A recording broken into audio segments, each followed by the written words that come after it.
Hello बंधुरा आमार एक नतून भिडियोते स्वागतम। तो आजके रेसिपि इलिश माछेर माथा दिए कचु शाक। तो चलुन देखिए दी এই रेसिपि बनाते की लागे। और आमार रान्नाटी यदि आपनादेर भालो लागे तो प्लिज लाइक कमेंट शेयर और सबस्क्राइब अवश्यई करबेन, करते भूलबेन ना। चलुन एबार रान्नाटा शुरू करी। तो एखाने এই যে কচু শাকগুলো আমি কচু শাকগুলো কেটে নিয়েছি। আর এই যে এখানে ইলিশ মাছের মাথা আছে একটা, কাঁচা লঙ্কা আছে 10-15টা, আর এখানে জিরের গুঁড়ো আছে। তো চলুন এবার রান্নাটা শুরু করে দিই। এইবারে এই কচু শাকটা প্রেসার কুকারে সিদ্ধ করে নেব। প্যান বসিয়ে দিয়েছি আর সরষের তেল দিলাম।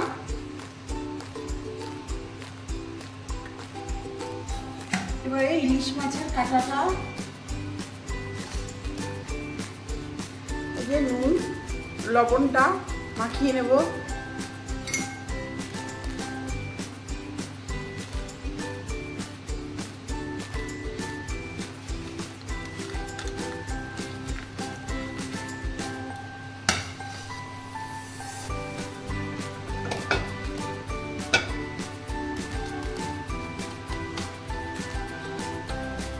এই যে এবার দিয়ে দিলাম মাছটা।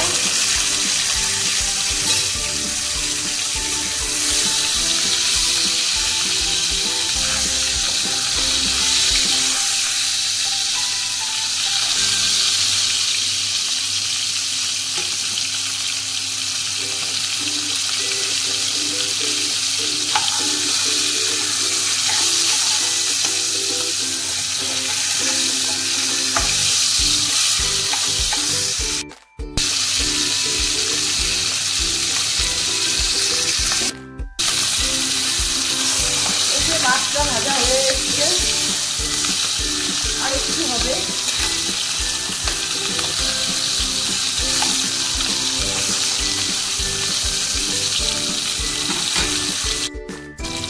ইলিশ মাছের মাথাটা ভাজা আমার রেডি।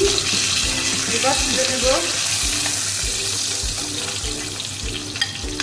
এই হয়ে গেছে ভাজা।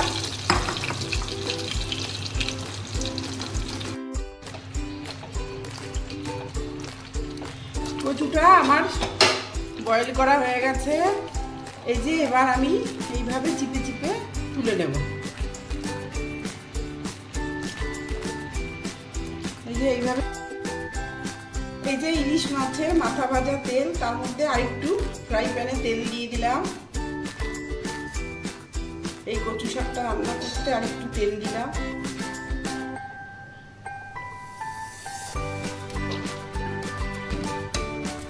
আর এই যে জিরে, সাদা জিরে, কালো জিরে,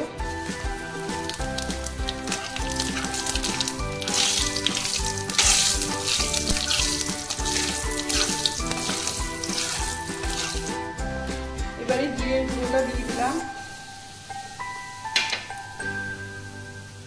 তাতে একটু জল দিলাম।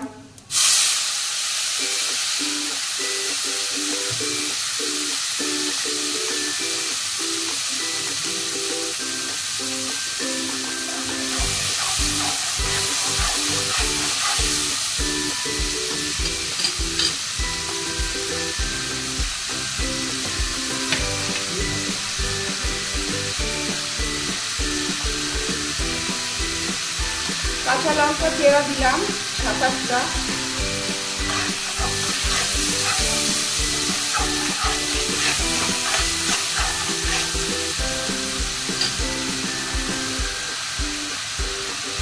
হলুদ দিলাম 1 চামচ। স্বাদ মতো লবণ দিলাম, এই 1/2 চামচ দিলাম।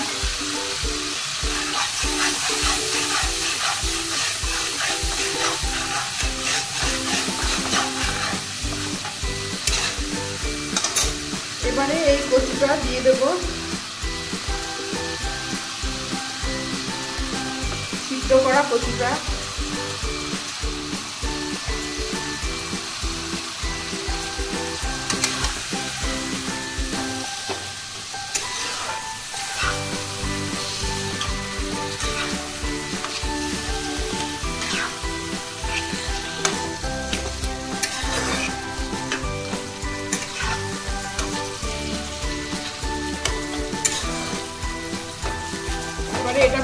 কষিয়ে নেব। এই যে কচু শাকটা কষিয়ে নিচ্ছি। এবারে এই যে ইলিশ মাছের মাথাগুলো দিয়ে দেব, ভাজা ইলিশ মাছের মাথা আর কাঁচা লঙ্কা আর 4টে দিয়ে দেবো।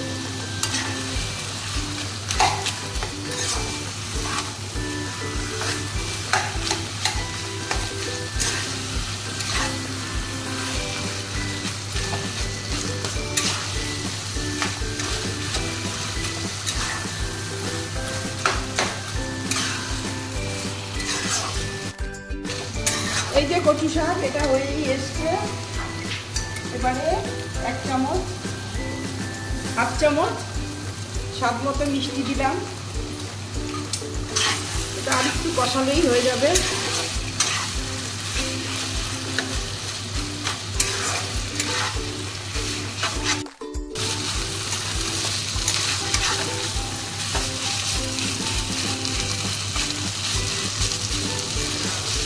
এই যে কচু শাক রান্না আমার রেডি। এবার আমি নামিয়ে নেব। এই যে তেলটা বেরিয়ে গেছে।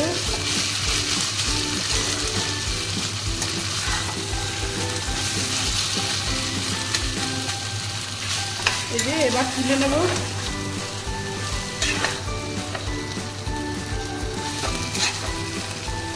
হয়ে গেছে এটা রান্না। মাছের মাথা দিয়ে কচু শাক রান্না। বন্ধুরা আপনারা এইভাবে বাড়িতে খেয়ে অবশ্যই দেখবেন। আর আমার রান্নাটি যদি আপনাদের ভালো লাগে তো লাইক, কমেন্ট, শেয়ার, সাবস্ক্রাইব অবশ্যই করবেন, করতে ভুলবেন না। রাধে রাধে, ধন্যবাদ।